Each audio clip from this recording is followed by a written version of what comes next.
সকাল থেকে বৃষ্টি হওয়ার পরেও কিন্তু আলাদা একটা গরম আজকে ছিল। প্রতিদিনের তুলনায় প্রতিদিন গরম তো থাকে, কিন্তু আজকে ভ্যাপসা টাইপের একটা গরম লাগছিল। তো যাই হোক, রেডি হয়ে বেরিয়ে পড়েছিলাম র্যাপিডো করে।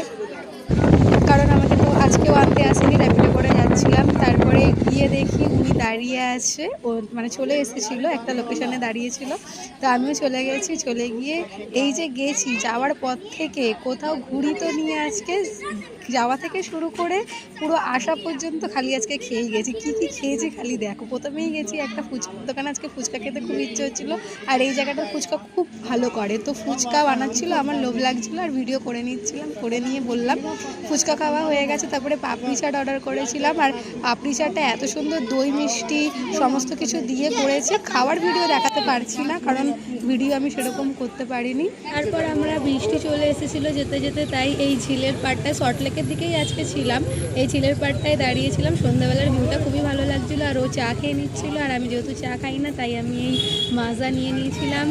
নিয়ে নেওয়ার পরে খাওয়া দাওয়া কমপ্লিট করে আবার একটা জায়গায় গেছি। আবার গেছি হচ্ছে, এই মেন মোটো ছিল আজকের এই ক্রিস্পি চিকেনটা খাওয়া স্ট্রিট ফুডে। এটা অনেক দিন ধরেই খোলা, তো আমার ফার্স্ট টাইম যাওয়া এখানে। আমি চিকেন ললিপপ আর চিকেন ক্রিস্পি নিয়ে নিয়েছিলাম, খুবই ভালো লাগছিলো। আর সত্যি বলতে এখানে যেরকম কম দাম ছিল আর সেরকম চিকেনও অনেকটা ছিল। তারপর ওখান থেকে আমরা একটা আইসক্রিমের দোকানে এসেছি, আইসক্রিম আর এই জুসটা নিয়ে খেতে খেতে বাড়ি চলে এসেছি।